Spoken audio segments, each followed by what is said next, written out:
All right, let's talk about the questions we're asking.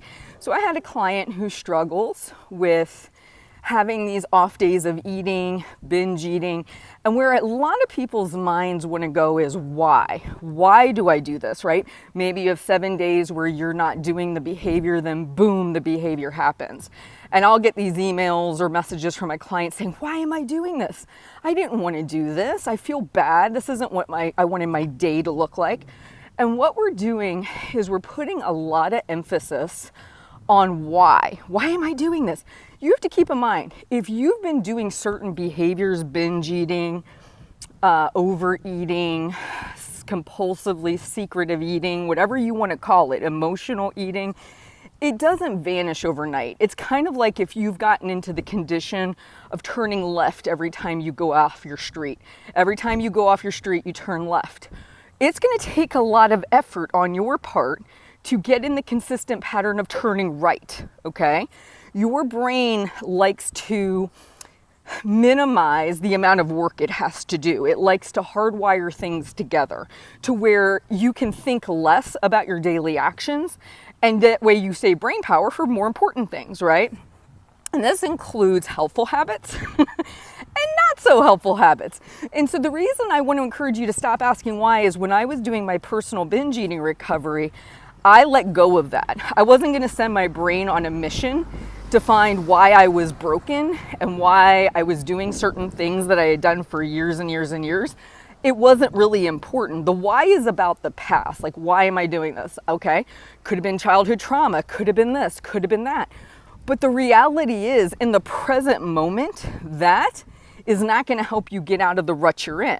What's going to help you get out of the rut you're in is to say, okay, this occurred, letting it go, no biggie. I've done it for years. I'm not expecting it to vanish overnight.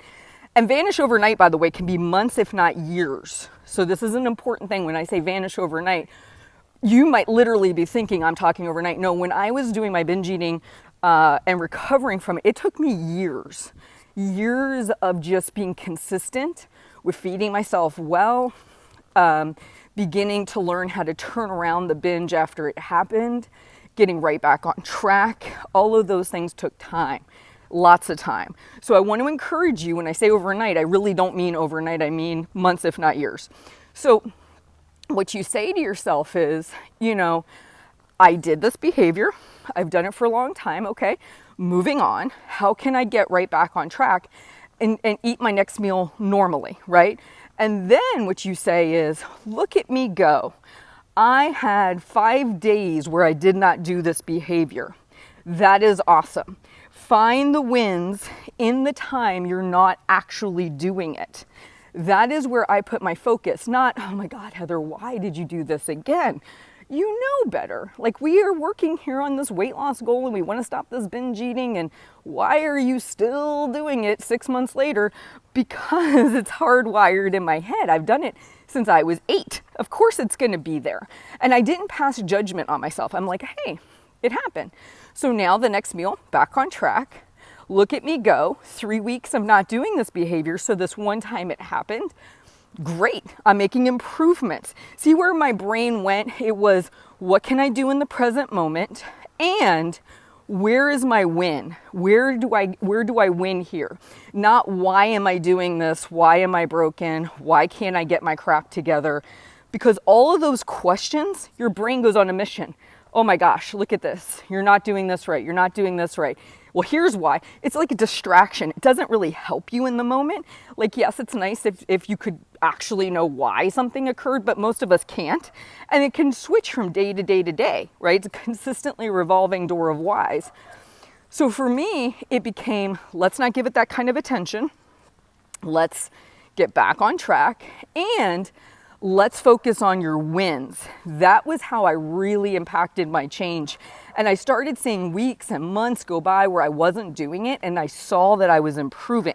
So I want to encourage you to change the way you speak to yourself about these quote unquote negative behaviors you're trying to get out of your life, and don't give them that kind of attention. Give attention to the positive, give attention to the getting back on track. Those are all wins. You guys have a great day. Please like and subscribe, share my videos, and let me know how I can better help you in the comments. You guys take care.